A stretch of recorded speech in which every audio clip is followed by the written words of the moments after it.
My name is Chris Marion. I'm a fire and disaster management consultant. In terms of, yes, fires in historic buildings and structures, they are fairly common, not just in terms of, there being a fire, but overall the extent of damage that then results once a fire does get started. And we've seen recently the Glasgow School of Arts fire, the second fire there that was during restoration. We've seen it on a number of other buildings, Troitsky Cathedral in St. Petersburg, Nguyen in Bhutan. One part is just looking at the overall construction in terms of the structural elements, the wood trusses, the roof decking, for instance, just regular interior finishes throughout these buildings that are a lot of times of wood. When we first see some of these buildings, they look like, stone masonry type construction that is non-combustible. Once going inside, you can see a lot of times the interior finishes. A lot are covered in woodwork.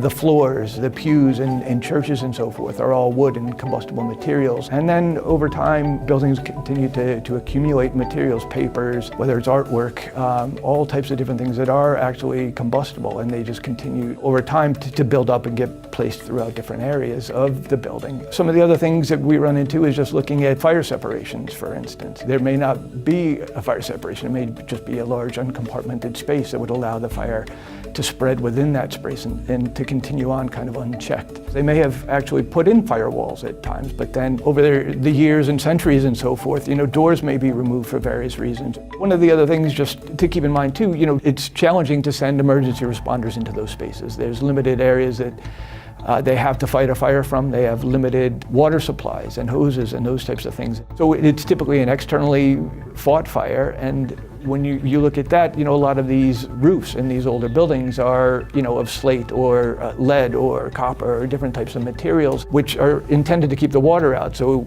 spraying water on tops of these roofs, they're not actually, penetrating into those, upper attic spaces. A lot of times when you do see fires in historic structures, it is a lot during restoration period. For instance, Troitsky Cathedral in Russia several years ago, there was a fire during construction. Zang in Bhutan had a fire just a few years ago as well too. There's a lot that's going on during that time that introduce hazards. We have, a lot of temporary electrical, temporary lighting in those. We have hot works going on, cutting torches and welding operations and those types of things. So, there's a fair amount of new ignition sources that are introduced that are on a temporary basis. We also can have a lot of combustible materials introduced to the site in terms of, overall construction materials, potentially the scaffolding, those types of things that could be introduced on site. So in terms of the fire, the ignition potential could be increasing. On the mitigation side, we often, the detection system may be being installed or it may be covered over so that the dust and debris isn't creating nuisance alarms. And then on the fire separation side as well too, at times, doors are taken off to be restored and they're brought somewhere else. I think, there's definitely things that can be done to help improve, the protection of these buildings. I think over the years,